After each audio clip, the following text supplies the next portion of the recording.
नमस्कार प्रिय भक्तों, आप सभी का स्वागत है भैरव भक्ति यूट्यूब चैनल पर। आज के इस पावन वीडियो में हम सुनने जा रहे हैं षटतिला एकादशी की एक अत्यंत दिव्य और दुर्लभ कथा, जिसे श्रद्धा भाव से सुनने मात्र से मनुष्य के जीवन के बड़े से बड़े पाप, दरिद्रता और मानसिक कष्ट धीरे धीरे नष्ट होने लगते हैं। यदि आपके जीवन में दुख है, घर परिवार में क्लेश है या मन अशांत रहता है, तो यह कथा आपके लिए ही है।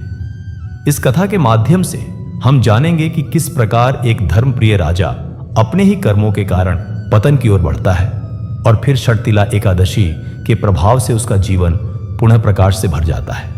तो आइए मन में ओम नमो भगवते वासुदेवाय का स्मरण करते हुए इस पवित्र कथा का आरंभ करते हैं। बहुत पुराने समय की बात है। धरती पर एक अत्यंत समृद्ध और वैभवशाली राज्य हुआ करता था, जिसका नाम कंचनपुर था। इस राज्य का शासक राजा सुमेरचंद था। राजा सुमेरचंद स्वभाव से वीर, दयालु और प्रजापालक था। उसके राज्य में प्रजा सुखी थी, चारों ओर शांति थी और धर्म का मान सम्मान होता था। राज्य के खेतों में हरियाली लहलहाती थी, गायें दूध से भरी रहती थी और हर घर में सुख समृद्धि का वास था। प्रजा अपने राजा से अत्यंत संतुष्ट थी, क्योंकि राजा प्रतिदिन प्रातःकाल दरबार लगाता और हर व्यक्ति की समस्याओं को ध्यान से सुनकर उचित न्याय करता था। राजा सुमेरचंद के जीवन में उसकी छोटी बहन रागिनी का विशेष स्थान था।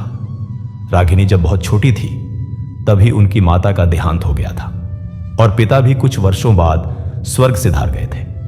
उस समय से ही राजा सुमेरचंद ने अपनी बहन का पालन पोषण माता पिता दोनों के स्नेह से किया था। उसने कभी रागिनी को यह अनुभव नहीं होने दिया कि उसके माता पिता इस संसार में नहीं हैं। दोनों भाई बहन के बीच अपार प्रेम और विश्वास था। राजा अपनी बहन को अपने प्राणों से भी अधिक प्रिय मानता था और उसकी हर छोटी बड़ी इच्छा को पूरा करना अपना कर्तव्य समझता था। रागिनी स्वभाव से अत्यंत सरल, सात्विक और धर्मपरायण थी। उसका रूप अत्यंत सुंदर था, परंतु उसका आंतरिक सौंदर्य उसके बाहरी रूप से भी अधिक मनोहर था। बचपन से ही वह भगवान विष्णु की अनन्य भक्त थी। प्रातःकाल ब्रह्म मुहूर्त में उठकर वह स्नान करती, तुलसी के पौधे की परिक्रमा करती और फिर घंटों भगवान के सामने बैठकर भजन कीर्तन करती।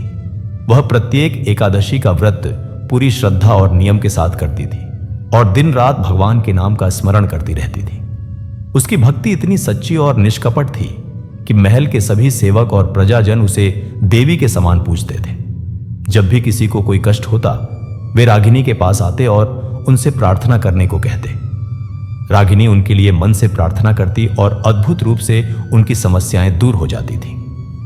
राजा सुमेरचंद जब भी किसी युद्ध पर जाता या किसी महत्वपूर्ण कार्य से बाहर निकलता, तो पहले अपनी बहन रागिनी का आशीर्वाद अवश्य लेता। वह उसके चरण स्पर्श करता और कहता, हे बहन, तुम्हारी भक्ति और पवित्रता ही मेरी सबसे बड़ी शक्ति है। तुम्हारे आशीर्वाद से ही मैं हर युद्ध में विजयी होता हूं और हर कठिनाई से पार पाता हूं। रागिनी मुस्कुराते हुए कहती, भैया, यह सब भगवान विष्णु की कृपा है। आप धर्म और न्याय के मार्ग पर चलते रहे, प्रभु सदा आपके साथ है। उसका विश्वास था कि बहन की भक्ति और पवित्रता ही उसके जीवन की सबसे बड़ी शक्ति है। दोनों का जीवन अत्यंत सुख और शांति से बीत रहा था। महल में आनंद था और किसी प्रकार का अभाव नहीं था। राजा और उसकी बहन एक साथ बैठकर भोजन करते, धर्म ग्रंथों की चर्चा करते और कभी कभी बगीचे में घूमते हुए बचपन की यादों को ताजा करते। परंतु जैसा कि कहा जाता है, समय कभी एक सा नहीं रहता।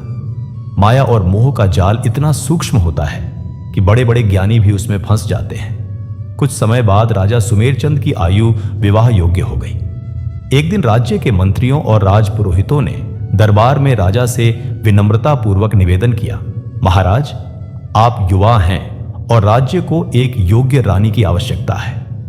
आपके वंश को आगे बढ़ाने के लिए और राज्य की परंपरा को निभाने के लिए आपका विवाह आवश्यक है।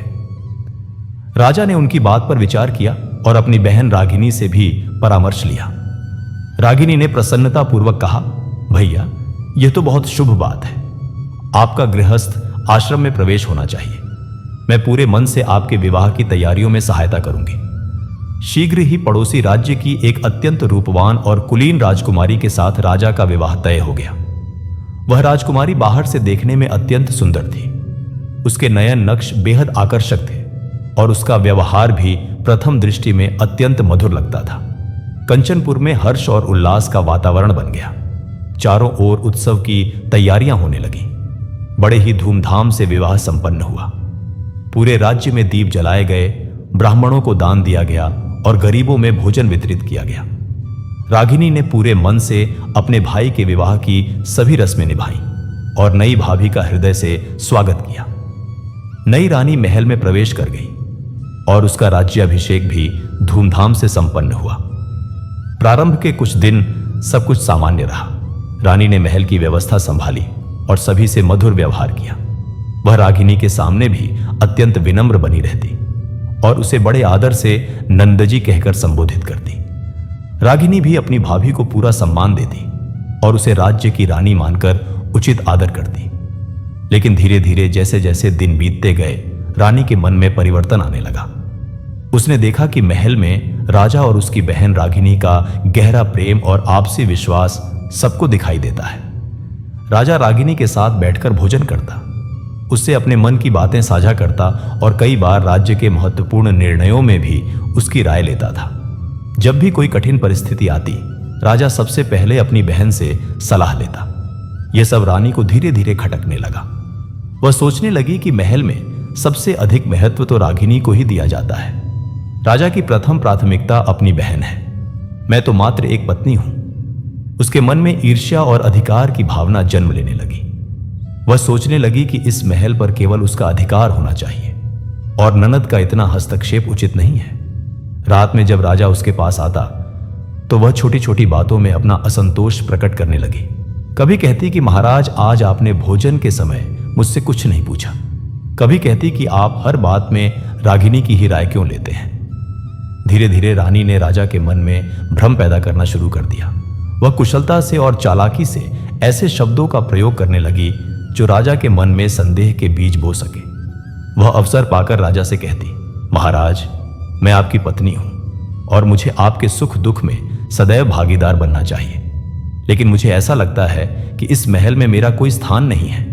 आपकी बहन रागिनी अब बच्ची नहीं रही, वह एक युवती है। उसे अपनी अलग दुनिया बसानी चाहिए, उसका विवाह होना चाहिए।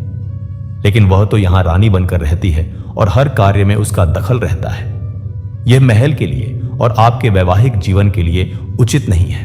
पहले पहले राजा ने इन बातों पर ध्यान नहीं दिया क्योंकि वह अपनी बहन के चरित्र और भक्ति से भली भांति परिचित था। वह जानता था कि रागिनी का एकमात्र उद्देश्य भगवान की भक्ति करना है और उसे सांसारिक सुखों में कोई रुचि नहीं है। उसने रानी को समझाने का प्रयास किया। देखो रानी, रागिनी मेरी बहन है और हम दोनों ने बचपन से एक दूसरे का साथ निभाया है। मैंने उसे कभी यह अनुभव नहीं होने दिया कि हमारे माता पिता नहीं हैं। वह अत्यंत पवित्र और भगवत भक्त है। तुम्हें उससे कोई भय या ईर्ष्या नहीं रखनी चाहिए। लेकिन रानी रोज रोज नई नई बातें कहती रही। कभी वह रोती, कभी नाराज होकर भोजन नहीं करती, कभी कहती कि वह अपने मायके चली जाएगी। धीरे धीरे उसके इन कृत्यों का राजा के मन पर प्रभाव पड़ने लगा। रानी की चालाकी यह थी कि वह कभी सीधे सीधे रागिनी के विरुद्ध कुछ नहीं कहती थी। वह बहुत ही सूक्ष्मता से और घुमा फिराकर ऐसी बातें कहती जो राजा के मन में संदेह उत्पन्न करे। वह कहती, महाराज, मैं तो यह नहीं कहती कि रागिनी में कोई बुराई है, लेकिन लोग क्या कहेंगे।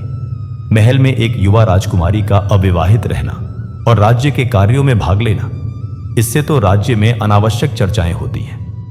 मैं तो केवल आपकी प्रतिष्ठा की चिंता करती हूं। इस प्रकार की बातें सुनकर राजा के मन में धीरे धीरे बदलाव आने लगा। जिस बहन को वह कभी अपने जीवन का आधार मानता था, वही अब उसे बोझ सी लगने लगी। यह माया का ऐसा जाल था जो धीरे धीरे राजा को अपनी गिरफ्त में ले रहा था। राजा का व्यवहार रागिनी के प्रति बदलने लगा। पहले वह प्रतिदिन अपनी बहन से मिलता था, उसके साथ समय बिताता था, लेकिन अब वह कई कई दिन बीत जाते और राजा रागिनी से बात तक नहीं करता। पहले वह रागिनी की राय को बहुत महत्व देता था, लेकिन अब वह उससे किसी विषय पर चर्चा ही नहीं करता। जब रागिनी स्वयं राजा के पास जाती तो राजा उससे रूखा व्यवहार करता या बहाना बनाकर टाल देता। रागिनी यह सब अनुभव कर रही थी और उसका हृदय अत्यंत व्यथित हो रहा था। वह समझ गई थी कि उसकी भाभी के कारण ही यह सब हो रहा है, परंतु उसने कभी कोई शिकायत नहीं की। वह केवल भगवान विष्णु के चरणों में बैठकर प्रार्थना करती, हे प्रभु, मेरे भाई की बुद्धि फिर से शुद्ध हो जाए, वह मोह माया के जाल से मुक्त हो। मुझ पर चाहे जो विपत्ति आए, लेकिन मेरे भाई का कल्याण हो। रागिनी पहले से भी अधिक तपस्या में लीन हो गई। वह दिन में केवल एक बार फलाहार करती और शेष समय भगवान के भजन में व्यतीत करती। उसकी आंखों में सदैव आंसू रहते जो उसकी पीड़ा को व्यक्त करते थे। महल के सेवक और दासियां जो रागिनी से बहुत स्नेह रखते थे, वे सब यह परिवर्तन देखकर अत्यंत दुखी थे। वे आपस में कहते, यह कैसा समय आ गया। हमारी राजकुमारी जो इतनी पवित्र और दयालु हैं, उन्हें इस प्रकार का दुख झेलना पड़ रहा है। लेकिन वे कुछ कर नहीं सकते थे, क्योंकि यह राज परिवार का आंतरिक मामला था। इसी बीच एक दिन रानी ने राजा के सामने अपनी अंतिम जिद रख दी। उस रात जब राजा शयन कक्ष में आया तो रानी रो रही थी। राजा ने पूछा, क्या हुआ रानी, तुम क्यों रो रही हो? रानी ने कहा, महाराज, मैं अब और नहीं रह सकती इस महल में, मुझे मेरे मायके भेज दीजिए, मैं यहां अपमानित महसूस करती हूं। राजा ने कहा, यह क्या कह रही हो, तुम्हारा कोई अपमान नहीं हुआ। रानी ने कहा, महाराज, आप समझते नहीं हैं, इस महल में मेरा कोई स्थान नहीं है। यहां तो सब कुछ रागिनी के इर्द गिर्द घूमता है। मैं आपकी पत्नी हूं, लेकिन मुझे वह सम्मान नहीं मिलता जो एक रानी को मिलना चाहिए। या तो इस महल में आपकी बहन रहेगी या फिर मैं। आप निर्णय कर लीजिए। यदि आपको अपनी बहन इतनी ही प्रिय है तो ठीक है, मुझे मेरे मायके भेज दीजिए और अपनी बहन के साथ रहिए। रानी की यह बात सुनकर राजा सुमेरचंद गहरे धर्म संकट में पड़ गया। एक ओर उसकी बहन थी जिसने हमेशा उसका साथ दिया था, और दूसरी ओर उसकी पत्नी थी जिसके बिना उसका गृहस्थ जीवन अधूरा था। लेकिन पत्नी मोह और काम वासना में फंसा हुआ राजा उस समय सही और गलत का भेद नहीं कर पा रहा था। रानी का रूप, उसका शारीरिक आकर्षण और उसके मीठे मीठे शब्द राजा की बुद्धि को भ्रमित कर रहे थे। रानी ने और भी कहा, महाराज, आप मेरी भावनाओं को नहीं समझते। मैं आपसे प्रेम करती हूं, लेकिन मुझे लगता है कि आप मुझे उतना प्रेम नहीं करते। यदि करते तो आप मेरी इच्छाओं का सम्मान करते। मैं नहीं चाहती कि रागिनी को कोई कष्ट हो, लेकिन उसका विवाह होना चाहिए और उसे अपना घर बसाना चाहिए। वह यहां क्यों रहे? राजा पूरी रात सो नहीं सका। उसके मन में तरह तरह के विचार आ रहे थे। एक और उसकी अंतरात्मा उसे कह रही थी कि यह गलत है, रागिनी ने कभी तुम्हारा बुरा नहीं चाहा, वह तुम्हारी सबसे बड़ी शुभचिंतक है। लेकिन दूसरी ओर उसका मन कह रहा था कि पत्नी का सुख भी तो आवश्यक है। यदि रानी नाराज हो गई तो घर में शांति नहीं रहेगी। इस द्वंद्व में फंसा राजा अगले कुछ दिनों तक अत्यंत परेशान रहा। वह दरबार में ठीक से ध्यान नहीं दे पा रहा था और राज्य के कार्यों में भी उसका मन नहीं लग रहा था। अंततः एक दिन राजा ने अपना निर्णय सुना दिया। उसने अपने विश्वस्त मंत्री को बुलाया और कहा, मंत्री जी, मैं चाहता हूं कि रागिनी के विवाह की तैयारी शुरू की जाए। उसे किसी योग्य वर के साथ विवाह कर दिया जाए ताकि वह अपना घर बसा सके। मंत्री यह सुनकर चौंक गया, क्योंकि उसे पता था कि रागिनी का विवाह में कोई रुझान नहीं है और वह केवल भगवान की भक्ति में लीन रहना चाहती है।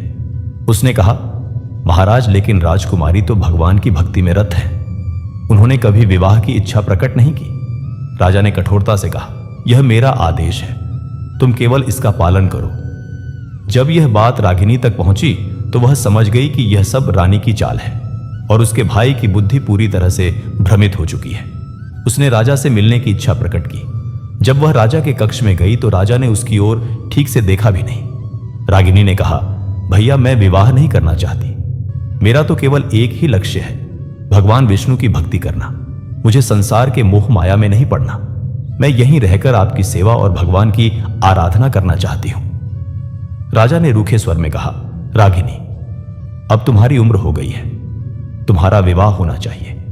यह मेरा निर्णय है और तुम्हें इसे मानना होगा। रागिनी ने अपने भाई की आंखों में देखा और उसे लगा जैसे वह उसे पहचान ही नहीं रही। वह भाई जो कभी उसकी एक एक इच्छा को पूरा करता था, आज उसकी बात तक सुनने को तैयार नहीं था। उसकी आंखों में आंसू आ गए और वह चुपचाप वहां से चली गई। उसने अपने कक्ष में जाकर भगवान के सामने दीप जलाया और फूट फूट कर रोने लगी। उसने कहा, हे प्रभु, यह कैसी परीक्षा है। मेरा भाई मुझे पहचान नहीं रहा, उस पर माया का आवरण छा गया है। हे दीनदयाल, आप ही कोई मार्ग दिखाइए। कुछ दिनों बाद राजा ने घोषणा करवा दी कि राजकुमारी रागिनी के लिए स्वयंवर का आयोजन किया जाएगा। पड़ोसी राज्यों के राजकुमारों को निमंत्रण भेजे गए। रागिनी बिल्कुल टूट चुकी थी। वह दिन रात केवल रोती और भगवान से प्रार्थना करती रहती। उसका शरीर कमजोर हो गया और चेहरे की कांति मंद पड़ने लगी। महल की दासियां उसे भोजन के लिए विनती करती, लेकिन वह केवल जल और तुलसी के पत्ते ग्रहण करती। उसने अपने आप को पूरी तरह से भगवान की शरणागति में समर्पित कर दिया था। स्वयंवर का दिन निकट आता जा रहा था और महल में तैयारियां जोरों पर थीं। रानी अत्यंत प्रसन्न थी क्योंकि उसकी योजना सफल हो रही थी। वह सोच रही थी कि एक बार रागिनी का विवाह हो जाए तो फिर इस महल में उसका ही एक छित्र राज्य होगा। राजा भी अपनी पत्नी को प्रसन्न देखकर संतुष्ट महसूस कर रहा था, परंतु उसके मन के किसी कोने में एक अजीब सी बेचैनी भी थी। कभी कभी रात में उसे अपनी बहन का रोता हुआ चेहरा याद आता और उसका हृदय व्यथित हो उठता, लेकिन अगले ही क्षण रानी के मोहपाश में बंधकर वह अपनी भावनाओं को दबा देता। स्वयंवर से एक रात पहले रागिनी अपने कक्ष में भगवान विष्णु की मूर्ति के सामने बैठी प्रार्थना कर रही थी। उसने पूरे दिन का उपवास रखा हुआ था और रात्रि के समय वह अत्यंत व्याकुल हो उठी। उसने हाथ जोड़कर कहा, हे जगन्नाथ, हे दीनबंधु, हे करुणा निधान, मैं आपकी शरणागत हूं। मैंने जीवन भर आपकी ही आराधना की है। मैंने कभी किसी का बुरा नहीं चाहा, फिर मुझे यह दिन क्यों देखना पड़ रहा है? मेरा भाई मुझे पहचान नहीं रहा और मुझे ऐसे जीवन में धकेला जा रहा है जो मुझे स्वीकार नहीं है। हे प्रभु, यदि यह आपकी इच्छा है तो मैं स्वीकार करती हूं, लेकिन मुझे इतनी शक्ति दीजिए कि मैं अपने धर्म पर अडिग रह सकूं। उसी रात रागिनी को एक स्वप्न आया। उसने देखा कि भगवान विष्णु उसके सामने खड़े हैं और मुस्कुरा रहे हैं। भगवान ने कहा, पुत्री, घबराओ मत, यह तुम्हारी परीक्षा का समय है। तुम्हारा भाई मोह माया में फंस गया है और उसे इसका फल भोगना होगा, लेकिन तुम निराश मत हो। कल से माघ मास के कृष्ण पक्ष की षटतिला एकादशी आ रही है। तुम इस एकादशी का व्रत पूर्ण श्रद्धा और नियम से करो। इस व्रत की महिमा अपार है। जो भी इस व्रत को विधिपूर्वक करता है उसके सभी पाप नष्ट हो जाते हैं और उसकी मनोकामना पूर्ण होती है। तुम्हारी भक्ति से मैं अत्यंत प्रसन्न हूं। इस एकादशी के प्रभाव से तुम्हारे भाई की बुद्धि शुद्ध होगी और सत्य का प्रकाश फिर से उसके जीवन में आएगा। रागिनी ने सपने में ही भगवान के चरणों में प्रणाम किया और जब उसकी आंख खुली तो उसके चेहरे पर एक दिव्य शांति थी। प्रातःकाल होते ही रागिनी ने स्नान किया और भगवान के सामने बैठकर संकल्प लिया कि वह षटतिला एकादशी का व्रत पूर्ण नियम से करेगी। उसी दिन स्वयंवर का आयोजन था। विभिन्न राज्यों से राजकुमार पधारे थे और स्वयंवर मंडप को अत्यंत सुंदर ढंग से सजाया गया था, लेकिन रागिनी का मन केवल भगवान की भक्ति में ही लगा हुआ था। जब उसे स्वयंवर मंडप में लाया गया तो वह अत्यंत शांत और गंभीर दिख रही थी। उसके चेहरे पर किसी प्रकार का भय या चिंता नहीं थी, क्योंकि उसने अपना सब कुछ भगवान पर छोड़ दिया था। स्वयंवर का समय आया और सभी राजकुमार अपनी अपनी प्रतिभा और पराक्रम का प्रदर्शन करने लगे। कोई अपनी तलवारबाजी दिखा रहा था, कोई अपना धनुर्विद्या का कौशल और कोई अपने राज्य की संपत्ति का वर्णन कर रहा था, लेकिन रागिनी ने किसी की ओर देखा तक नहीं।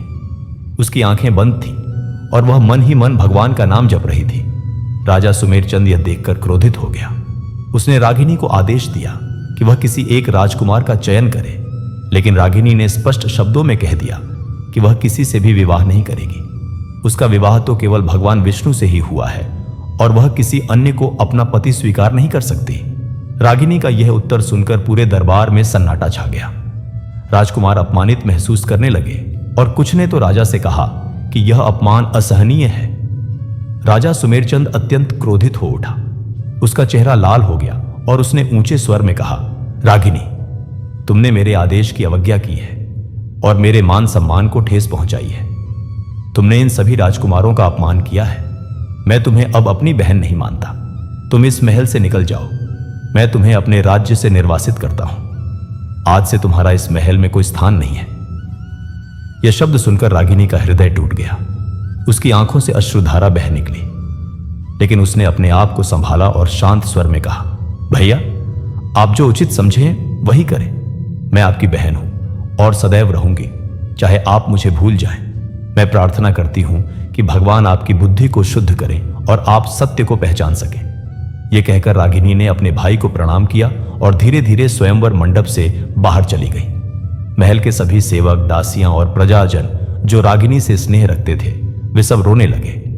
कुछ वृद्ध मंत्रियों ने राजा को समझाने का प्रयास किया कि यह निर्णय अत्यंत कठोर है और अनुचित है, लेकिन राजा ने किसी की नहीं सुनी। रानी अपने कक्ष में बैठी मुस्कुरा रही थी, क्योंकि उसकी योजना पूरी तरह से सफल हो गई थी। अब उस महल में उसके अतिरिक्त कोई नहीं था जो राजा का ध्यान अपनी ओर खींच सके। रागिनी ने अपने कक्ष से केवल एक छोटी सी पोटली में अपने भगवान की मूर्ति, तुलसी माला और कुछ वस्त्र लिए और महल से बाहर निकल गई। उसके पास कोई धन संपत्ति नहीं थी, कोई सहारा नहीं था, लेकिन उसके हृदय में भगवान के प्रति अटूट विश्वास था। वह सोच रही थी कि जिन भगवान ने सदा उसकी रक्षा की है, वे आगे भी उसका मार्गदर्शन करेंगे। उसने महल के द्वार से बाहर कदम रखा और नगर की ओर चल पड़ी। नगर के लोग उसे देखकर अत्यंत दुखी हुए। कुछ लोग उसके पास आए और उसे अपने घर में शरण देने का प्रस्ताव दिया, लेकिन रागिनी ने विनम्रता से मना कर दिया। उसने कहा कि वह नगर से बाहर किसी एकांत स्थान पर जाकर भगवान की आराधना करेगी। रागिनी नगर से बाहर निकलकर एक घने वन की ओर चल पड़ी। वह चलती रही और अंततः एक नदी के किनारे पहुंची। वहां एक पुराना मंदिर था जो लगभग खंडहर बन चुका था। रागिनी ने सोचा कि यह स्थान उसके लिए उपयुक्त है। उसने उस मंदिर को साफ किया, वहां भगवान की मूर्ति स्थापित की और अपने लिए एक कोने में रहने का स्थान बना लिया। वह प्रतिदिन नदी में स्नान करती, फल फूल एकत्र करती और भगवान की आराधना में लीन रहती। उसका जीवन अत्यंत कठिन हो गया था, लेकिन उसकी आस्था में कोई कमी नहीं आई।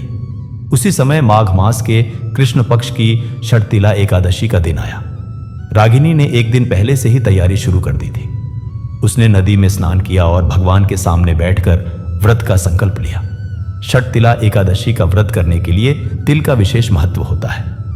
इस दिन तिल से स्नान करना, तिल का दान करना, तिल से होम करना, तिल का भोजन करना, तिल का जल पीना और तिल का तर्पण करना अत्यंत शुभ माना जाता है। इसीलिए इसे छत्तिला एकादशी कहा जाता है, क्योंकि 6 प्रकार से तिल का उपयोग किया जाता है। रागिनी के पास तो कुछ भी नहीं था, लेकिन भगवान की कृपा से उसे नदी के किनारे जंगली तिल के कुछ पौधे मिल गए। उसने उन्हें एकत्र किया और यथासंभव विधि से व्रत की तैयारी की।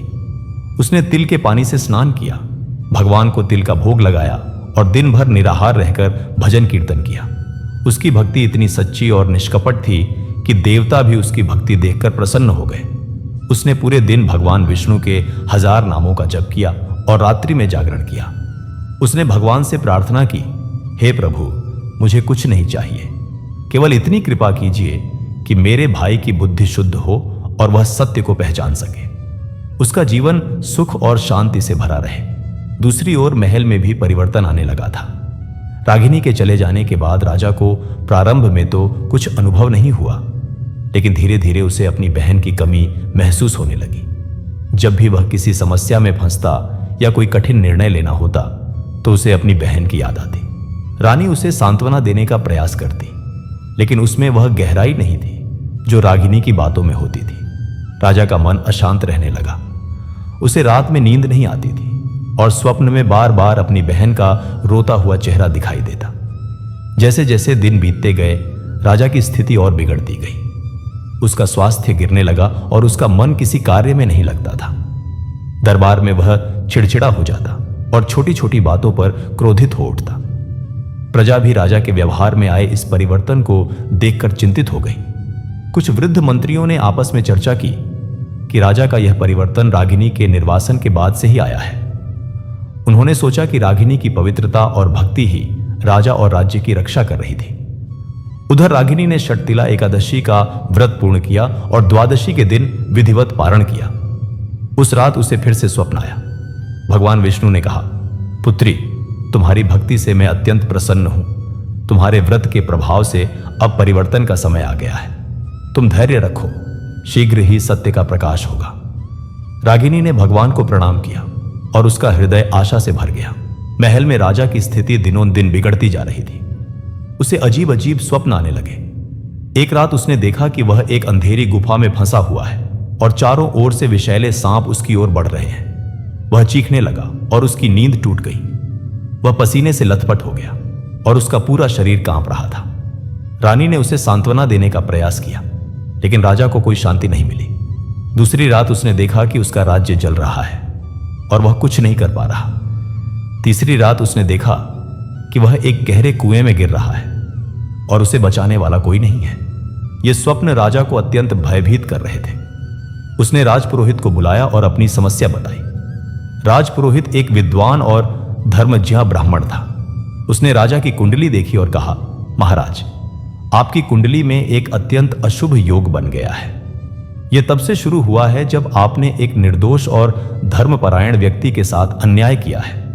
राजा ने पूछा, लेकिन मैंने किसके साथ अन्याय किया है? राजपुरोहित ने साहस करते हुए कहा, महाराज, आपने अपनी बहन राजकुमारी रागिनी के साथ अन्याय किया है। उन्होंने कभी आपका अहित नहीं चाहा। वे सदा आपकी शुभचिंतक रही हैं। उन्होंने जीवन भर भगवान की भक्ति की और आपके लिए प्रार्थना की, लेकिन आपने उन्हें महल से निर्वासित कर दिया। यह एक महापाप है। राजा ने कहा, लेकिन मेरी पत्नी ने कहा था कि रागिनी का महल में रहना उचित नहीं है। राजपुरोहित ने कहा, महाराज, क्षमा करें, लेकिन आपकी पत्नी ने आपको भ्रमित किया है। वह ईर्ष्यावश ऐसा कर रही थी। रागिनी तो एक देवी के समान पवित्र है। उनकी भक्ति और आशीर्वाद ही इस राज्य की रक्षा कर रहे थे। उनके चले जाने के बाद से राज्य में अशांति आ गई है। आपका स्वास्थ्य बिगड़ रहा है और राज्य के कार्यों में भी समस्याएं आ रही हैं।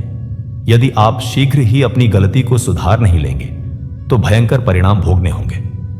राजपुरोहित की बातें सुनकर राजा के मन में संदेह उत्पन्न हुआ। उसे याद आया कि किस प्रकार रानी ने धीरे धीरे उसके मन में जहर घोला था और उसे अपनी बहन के विरुद्ध कर दिया था। उसे अपनी बहन के वे सभी त्याग याद आए जो उसने उसके लिए किए थे। उसे याद आया कि किस प्रकार रागिनी हमेशा उसकी भलाई के लिए प्रार्थना करती थी। उसकी आंखों में आंसू आ गए और उसने अपने सिर पर हाथ मारा। उसने कहा, हे भगवान, मैंने क्या कर दिया? मैंने अपनी सबसे प्रिय बहन के साथ कैसा अन्याय किया? मैं पत्नी मोह में इतना अंधा हो गया कि मुझे सत्य और असत्य का भेद ही नहीं रहा। राजा उसी समय उठा और रानी के कक्ष में गया। रानी आराम से लेटी हुई थी और अपने आभूषणों को निहार रही थी। राजा ने कठोर स्वर में कहा, रानी, तुमने मुझे धोखा दिया। तुमने मेरी बुद्धि को भ्रमित किया और मुझसे अपनी बहन के साथ अन्याय करवाया। यह सब तुम्हारी ईर्ष्या का परिणाम था। रानी घबरा गई और बोली, महाराज, आप क्या कह रहे हैं? मैंने तो केवल आपकी भलाई के लिए सोचा था। राजा ने कहा, नहीं, तुमने अपने स्वार्थ के लिए सोचा था। तुम्हें इस महल पर अपना अधिकार चाहिए था और इसके लिए तुमने मेरी बहन को हटाने की साजिश रची। मैं तुम्हारे इस कृत्य को कभी माफ नहीं कर सकता। राजा ने तुरंत आदेश दिया कि रागिनी को खोजा जाए और महल में वापस लाया जाए। सैनिक चारों दिशाओं में भेजे गए। उन्होंने नगर में, गांवों में और आसपास के क्षेत्रों में खोजा, लेकिन रागिनी का कोई पता नहीं चला। राजा अत्यंत व्याकुल हो गया। उसने स्वयं भी खोज में भाग लेने का निर्णय लिया। वह घोड़े पर सवार होकर नगर से बाहर निकला और विभिन्न दिशाओं में भटकने लगा। कई दिन बीत गए, लेकिन रागिनी का कोई पता नहीं चला। एक दिन राजा एक घने वन से गुजर रहा था। उसे अत्यंत थकान महसूस हुई और वह एक वृक्ष के नीचे विश्राम करने लगा। उसी समय उसे दूर से एक मंदिर की घंटी की आवाज सुनाई दी। उसने सोचा कि शायद वहां कोई रहता हो जो रागिनी के बारे में जानकारी दे सके। वह उस आवाज की दिशा में चल पड़ा और कुछ देर बाद नदी के किनारे उस पुराने मंदिर तक पहुंच गया। वहां उसने देखा कि एक युवती मंदिर में आरती कर रही है। उसका चेहरा दिव्य प्रकाश से चमक रहा था और उसकी आवाज में अद्भुत मधुरता थी। राजा ने ध्यान से देखा और पहचान गया कि यह उसकी बहन रागिनी है। राजा रागिनी को देखकर रो पड़ा। वह उसके चरणों में गिर गया और बोला, बहन, मुझे क्षमा कर दो। मैंने तुम्हारे साथ बहुत बड़ा अन्याय किया है। मैं पत्नी मोह में इतना अंधा हो गया था कि मुझे सत्य और असत्य का भेद ही नहीं रहा। मैंने तुम्हारी भक्ति, तुम्हारे त्याग और तुम्हारे प्रेम की कद्र नहीं की। मैं एक अधम भाई हूं। कृपया मुझे माफ कर दो और महल वापस चलो। रागिनी ने अपने भाई को उठाया और मुस्कुराते हुए कहा, भैया, मैंने तो आपको कभी दोष नहीं दिया। यह सब तो भगवान की लीला थी। आप माया के जाल में फंस गए थे, लेकिन अब आपकी बुद्धि शुद्ध हो गई है। मैं प्रसन्न हूं कि आप सत्य को पहचान गए हैं। राजा ने पूछा, बहन, तुमने इतने कष्ट सहे, इतनी कठिनाइयों का सामना किया, फिर भी तुम्हारे चेहरे पर यह दिव्य प्रकाश कैसे है? तुम इतनी शांत और प्रसन्न कैसे हो? रागिनी ने कहा, भैया, यह षटतिला एकादशी के व्रत का प्रभाव है। जब मैं महल से निकली थी तो मैं अत्यंत दुखी थी, लेकिन भगवान ने मुझे स्वप्न में दर्शन दिए और कहा कि मैं इस एकादशी का व्रत करूं। मैंने पूरी श्रद्धा से यह व्रत किया और भगवान ने मेरी सभी व्यथाओं को दूर कर दिया। इस व्रत की महिमा अपार है। जो कोई भी इस व्रत को विधिपूर्वक करता है, उसके सभी पाप नष्ट हो जाते हैं, उसकी मनोकामनाएं पूर्ण होती हैं और भगवान की कृपा उस पर सदा बनी रहती है। इस व्रत के प्रभाव से ही आपकी बुद्धि शुद्ध हुई है और आप यहां तक पहुंचे हैं। राजा ने कहा कि वह भी इस व्रत की विधि को जानना चाहता है ताकि वह भी अपने पापों का प्रायश्चित कर सके। रागिनी ने अपने भाई को बताया कि षटतिला एकादशी माघ मास के कृष्ण पक्ष की एकादशी को आती है। इस दिन षट अर्थात 6 प्रकार से तिल का उपयोग करना चाहिए। प्रथम, तिल के तेल से शरीर पर मालिश करनी चाहिए। द्वितीय, तिल मिश्रित जल से स्नान करना चाहिए। तृतीय, तिल से होम करना चाहिए। चतुर्थ, तिल का जल पीना चाहिए। पंचम, तिल का भोजन ग्रहण करना चाहिए और षष्ठ, तिल का दान करना चाहिए। इन 6 प्रकार से तिल के उपयोग के कारण ही इस एकादशी को षटतिला एकादशी कहा जाता है। इस व्रत को करने से भगवान विष्णु अत्यंत प्रसन्न होते हैं और भक्त की सभी मनोकामनाएं पूर्ण करते हैं। इस व्रत के प्रभाव से पापों का नाश होता है, सुख समृद्धि की प्राप्ति होती है और अंत में मोक्ष की प्राप्ति होती है। राजा ने रागिनी से कहा कि वह अब उसके साथ महल चले। रागिनी ने कहा कि वह अवश्य चलेगी, लेकिन उसकी एक शर्त है। राजा ने कहा कि वह उसकी हर शर्त मानने को तैयार है। रागिनी ने कहा कि महल में रानी को भी क्षमा कर दिया जाए, क्योंकि वह भी एक मानव थी और मानव से गलतियां हो जाती हैं। उसे अपनी गलती का एहसास हो गया होगा और अब उसे एक नया जीवन जीने का अवसर दिया जाना चाहिए। राजा ने अपनी बहन की उदारता देखकर उसे प्रणाम किया और कहा कि वह उसकी इच्छा का पूरा सम्मान करेगा। वे दोनों मंदिर से निकले और महल की ओर चल पड़े। जब वे महल पहुंचे तो पूरी प्रजा ने उनका स्वागत किया। नगर में खुशी की लहर दौड़ गई। सभी लोग रागिनी को देखकर प्रसन्न हो गए। महल में प्रवेश करते ही राजा ने सभी दरबारियों, मंत्रियों और सेवकों को इकट्ठा किया और उनके सामने अपनी गलती स्वीकार की। उसने कहा कि वह अपनी बहन के साथ अन्याय कर बैठा था और अब वह अपने पाप का प्रायश्चित करना चाहता है। उसने रानी को भी बुलाया और उसके सामने सारी बात रखी। रानी अपनी गलती को समझ चुकी थी। इन दिनों उसे भी कोई सुख नहीं मिला था। उसका मन अशांत रहता था और उसे हर समय अपराध बोध सताता था। उसने रागिनी के चरणों में गिरकर क्षमा मांगी और कहा कि वह आजीवन उसकी सेवा करेगी। रागिनी ने रानी को उठाया और उसे गले लगा लिया। उसने कहा कि अतीत को भूल जाना चाहिए और अब सभी को मिलकर प्रेम और सद्भाव से रहना चाहिए। राजा ने घोषणा की कि अब महल में और राज्य में षटतिला एकादशी का व्रत प्रतिवर्ष बड़े धूमधाम से मनाया जाएगा।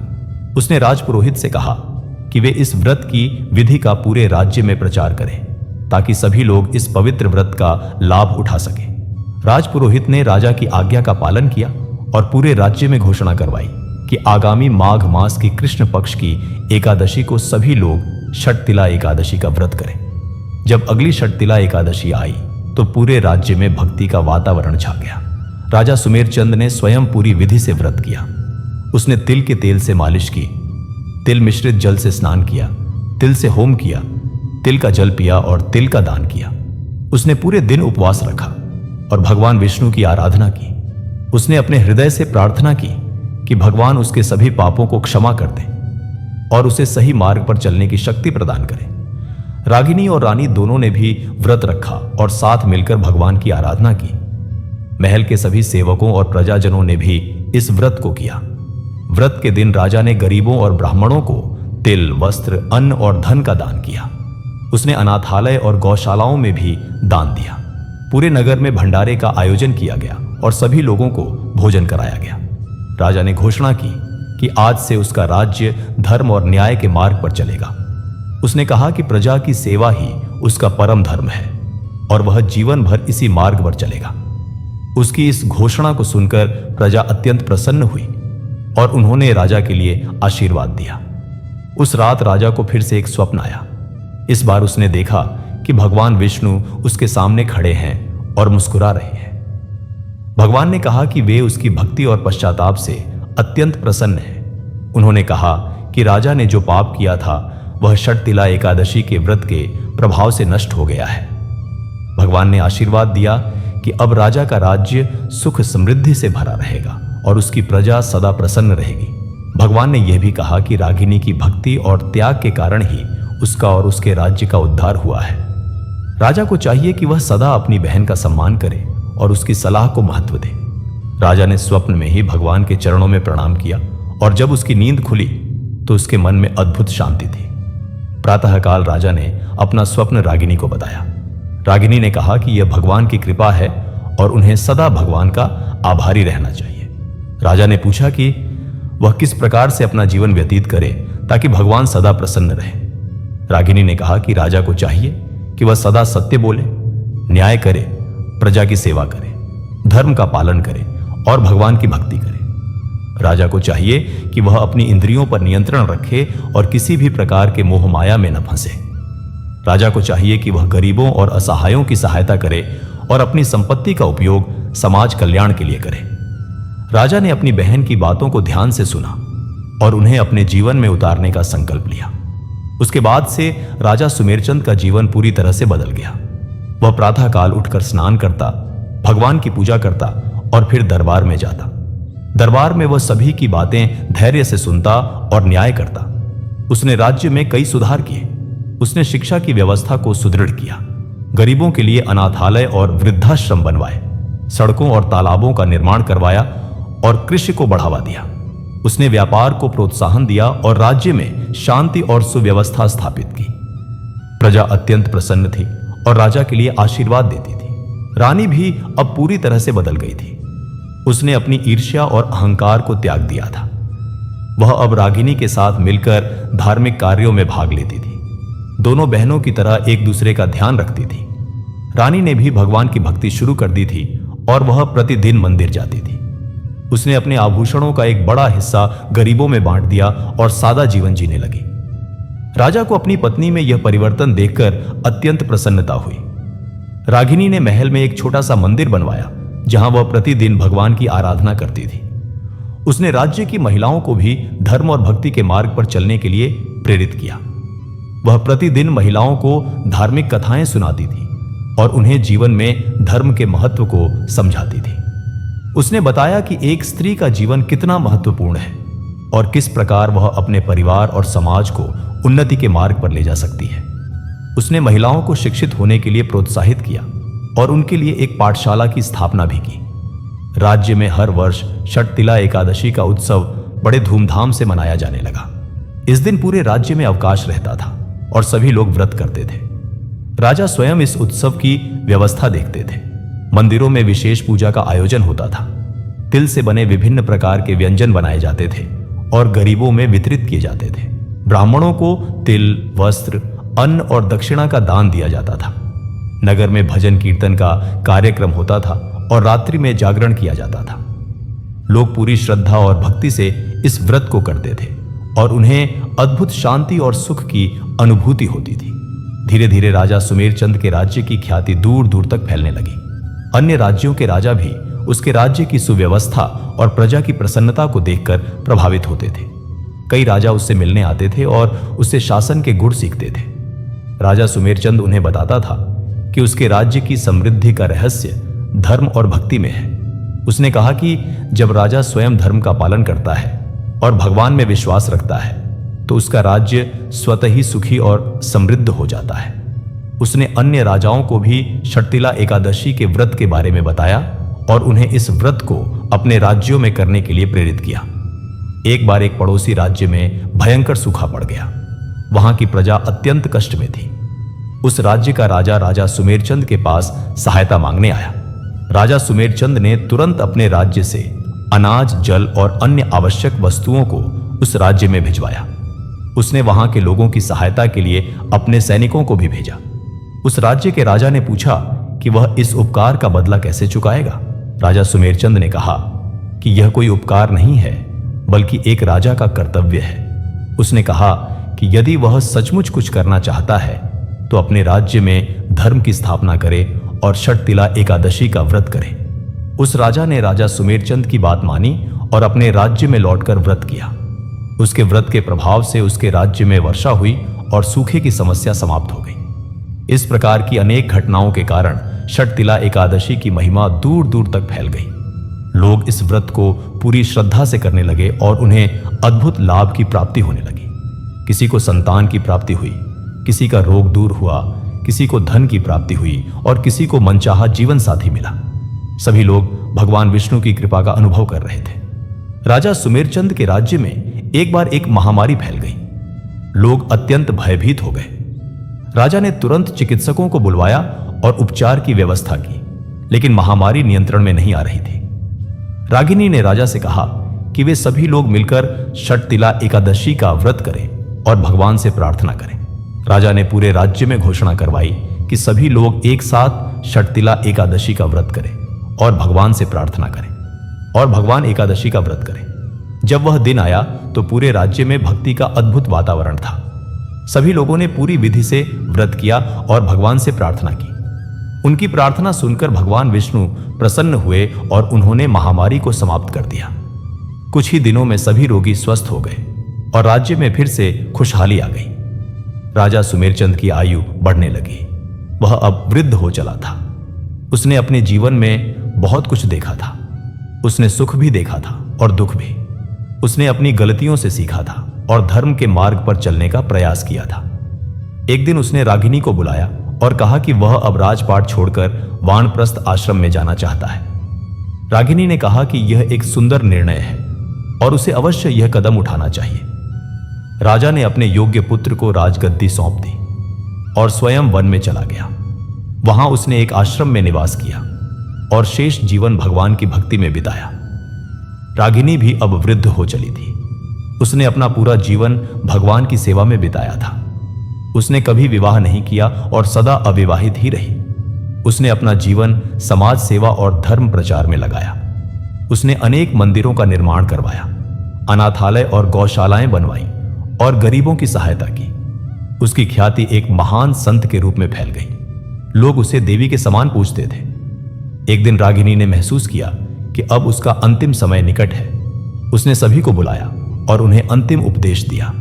उसने कहा कि जीवन में सबसे महत्वपूर्ण चीज भगवान की भक्ति है। संसार की सभी वस्तुएं नश्वर हैं और केवल भगवान का नाम ही सच्चा है। उसने कहा कि मनुष्य को सदा सत्य बोलना चाहिए, धर्म का पालन करना चाहिए और दूसरों की सेवा करनी चाहिए।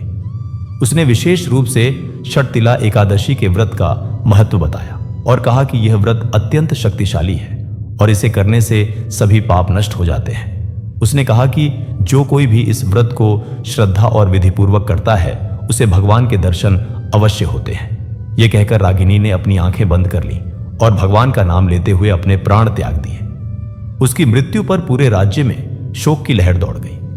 लोग रोने लगे। उसका अंतिम संस्कार बड़े सम्मान के साथ किया गया। उसकी स्मृति में एक भव्य मंदिर बनाया गया जहां आज भी लोग जाते हैं और उसे श्रद्धांजलि देते हैं।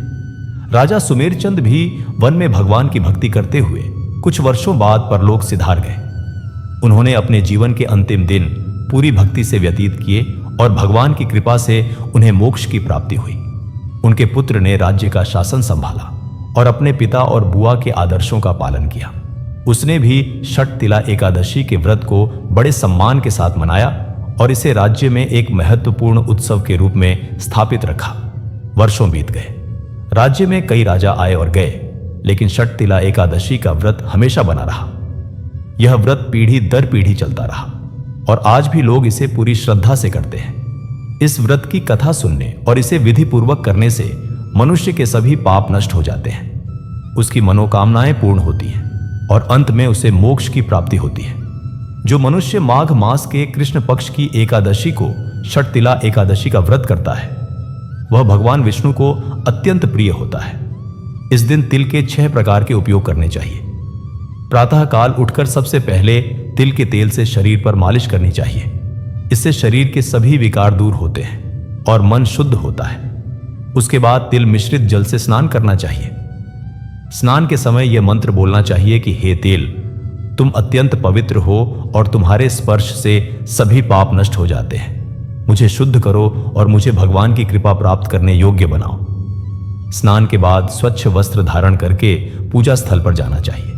वहां भगवान विष्णु की मूर्ति या चित्र स्थापित करना चाहिए। फूल, धूप, दीप, नैवेद्य आदि से भगवान की पूजा करनी चाहिए। तिल को होम सामग्री में मिलाकर हवन करना चाहिए। हवन करते समय भगवान विष्णु के मंत्रों का जाप करना चाहिए। हवन से वातावरण शुद्ध होता है और भगवान की कृपा प्राप्त होती है। पूजन के बाद तिल मिश्रित जल को आचमन के रूप में ग्रहण करना चाहिए। यह जल अत्यंत पवित्र माना जाता है और इसे पीने से शरीर और मन दोनों शुद्ध होते हैं। व्रत के दिन तिल से बने व्यंजनों का भोजन करना चाहिए। तिल के लड्डू, तिल की चक्की, तिल की खिचड़ी आदि बनाकर पहले भगवान को भोग लगाना चाहिए और फिर प्रसाद ग्रहण करना चाहिए। यदि पूर्ण उपवास रखना संभव हो तो केवल जल और फलाहार से रहना चाहिए। व्रत के दिन मन को शुद्ध रखना चाहिए और पूरे दिन भगवान के नाम का जप करना चाहिए। व्रत के अंतिम चरण में तिल का दान अत्यंत महत्वपूर्ण है। ब्राह्मणों को तिल, गुड़, वस्त्र, अन्न और दक्षिणा का दान करना चाहिए। गरीबों को भोजन कराना चाहिए। अगले दिन द्वादशी को पारण करना चाहिए। पारण के समय तिल और गुड़ का प्रसाद ग्रहण करना चाहिए। इस व्रत को करने से अनेक लाभ होते हैं। व्रतधारी के सभी पाप नष्ट हो जाते हैं। उसे सुख समृद्धि की प्राप्ति होती है। संतानहीन को संतान, रोगी को स्वास्थ्य, निर्धन को धन और अविवाहित को योग्य जीवन साथी की प्राप्ति होती है। इस व्रत का सबसे बड़ा लाभ यह है कि व्रतधारी को भगवान विष्णु की कृपा प्राप्त होती है। शास्त्रों में कहा गया है कि जो मनुष्य षटतिला एकादशी का व्रत करता है और इसकी कथा को श्रद्धापूर्वक सुनता या सुनाता है, उसे अश्वमेध यज्ञ का फल प्राप्त होता है। यह व्रत सभी वर्णों के लोगों के लिए है। भगवान तो भाव देखते हैं। यदि भक्त की भावना सच्ची है तो भगवान उसे अवश्य स्वीकार करते हैं। व्रत के दिन क्रोध, झूठ और निंदा नहीं करनी चाहिए। मन में किसी के प्रति द्वेष नहीं रखना चाहिए। तामसिक वस्तुओं का सेवन नहीं करना चाहिए। व्रत भगवान के प्रति प्रेम और समर्पण की भावना से करना चाहिए। तिल का इस व्रत में विशेष महत्व है। तिल अत्यंत पवित्र है और इसमें अनेक औषधीय गुण भी हैं। इस व्रत को परिवार के सभी सदस्यों को मिलकर करना चाहिए। जब पूरा परिवार एक साथ व्रत करता है तो परिवार में एकता आती है। इस व्रत को करने से व्यक्ति को आंतरिक शांति मिलती है और सकारात्मक ऊर्जा का संचार होता है। जो व्यक्ति प्रतिवर्ष इस व्रत को करता है वह आध्यात्मिक उन्नति के मार्ग पर बढ़ता जाता है। भगवान विष्णु की कृपा से ही यह संसार चल रहा है। जो व्यक्ति भगवान विष्णु की शरण में जाता है उसका कभी अहित नहीं होता। षटतिला एकादशी का व्रत भगवान विष्णु को अत्यंत प्रिय है। इस व्रत को करने से भगवान अत्यंत प्रसन्न होते हैं। इस कथा का सार यह है कि धर्म की शक्ति अपार है। रागिनी ने कष्ट सहे लेकिन धर्म का मार्ग नहीं छोड़ा। उसकी भक्ति के कारण अंत में उसकी विजय हुई। यह कथा हमें शिक्षा देती है कि चाहे जीवन में कितनी भी कठिनाइयां आए, हमें धर्म का मार्ग नहीं छोड़ना चाहिए। यह कथा यह भी बताती है कि गलती को स्वीकार करना और उसे सुधारना महानता है। यह कथा क्षमा की महिमा भी बताती है। इस प्रकार षटतिला एकादशी की यह कथा हमें धर्म, भक्ति, समर्पण, क्षमा, सत्य और न्याय के मार्ग पर चलने की प्रेरणा देती है। भगवान विष्णु सभी पर कृपा करें, सभी को सद्बुद्धि प्रदान करें, सभी सुखी और समृद्ध रहें। षटतिला एकादशी की जय। भगवान विष्णु की जय। बोलो श्री विष्णु भगवान की जय।